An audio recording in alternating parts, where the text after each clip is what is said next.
Exprimer sa gratitude envers un parent, envers un frère, une sœur, ou une personne, ou une amie, lors des grandes occasions, comme les fêtes d'anniversaire, les fêtes de journée d'action de grâce, ou encore des fêtes de fin d'année, est toujours une bonne chose.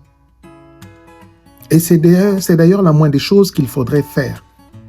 Mais, saviez-vous que exprimer cette gratitude au moment où il n'y a pas de caméra, au moment où il n'y a pas de témoin, au moment où c'est dans un cercle fermé, où très peu de gens sauront, où très peu de gens l'écouteront, où très peu de gens entendront cette marque de gratitude que vous avez, ce moment-là a plus d'impact, a plus de poids que vous ne pouvez l'imaginer dans la personne qui reçoit ces mots de gratitude, ces mots de reconnaissance. Ceci m'est venu il y a quelques semaines. Nous avons perdu une maman qui nous a vus petits, qui nous a vus à l'école primaire, une maman qui nous a vus grandir à l'école secondaire. Nous l'avons perdue. Et c'est là que je me suis posé une question et j'ai réalisé aussi une chose, que personnellement, je n'avais pas dit à ma mère, que j'ai perdu maintenant il y a 2 ans, ce combien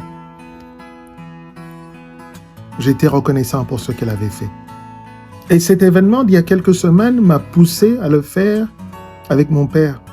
Je lui ai dit combien j'étais reconnaissant. J'étais reconnaissant pour le souffle de vie. Je le suis encore. Je suis reconnaissant pour le souffle de vie qu'il m'a donné. Je suis reconnaissant pour le nom qu'il m'a donné. Et je suis aussi reconnaissant pour les sacrifices qu'il a fait. Mais nous oublions que, en dépit de leur imperfection que nous avons remarqué plus tard dans la vie, ces hommes ont fait des sacrifices énormes pour que nous puissions étudier dans les conditions dans lesquelles nous avons étudié. Et ils méritent que nous leur disons cela, avant qu'il ne soit trop tard. Parce que aux funérailles, oui, c'est bien beau, les funérailles, c'est bien beau. Oui, il y aura beaucoup de monde. Oui, tout le monde va entendre combien tu as aimé ton père. Oui, c'est bien. Mais est-ce que de son vivant, il savait que tu étais reconnaissant pour cela?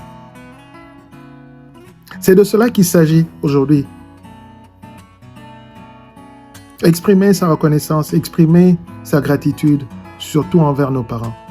À ma mère, j'aurais dit, « Maman, je te dis merci pour la vie, merci pour les sacrifices. » Et en tant qu'un fils, je dis merci à ma mère, j'aurais dit merci à ma mère pour l'amour particulier que les mamans ont pour leurs fils. Ah oui, les mamans ont un amour particulier pour leurs fils. Si tu ne l'as pas encore fait, je dirais, prends ton courage avec tes 2 mains. Montre à ton parent, montre à ta mère ou à ton père, s'ils sont encore en vie. Exprime ta gratitude. Exprime ta gratitude pendant qu'ils sont encore en vie. Donne-leur ce baume dont ils ont besoin en ce moment-ci, de savoir qu'ils n'ont pas travaillé en vain, de savoir qu'ils ne se sont pas battus en vain, de savoir qu'ils ne se sont pas sacrifiés en vain.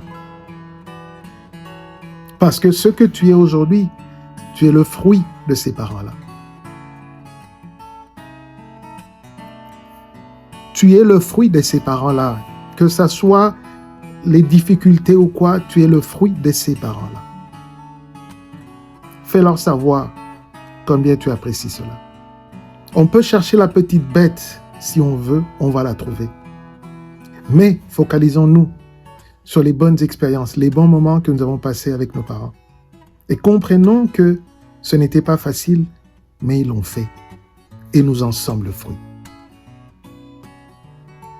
Si tes parents sont encore en vie, si tu n'as pas le courage de leur dire, tu diras, « Papa, voilà ce que mon ami Joël dit. Et je pense aussi la même chose. Je voudrais aussi te dire la même chose. Maman, voici ce que mon ami Joël dit. Et je voudrais te dire que je pense aussi la même chose. Fais-le avant qu'il ne soit trop tard.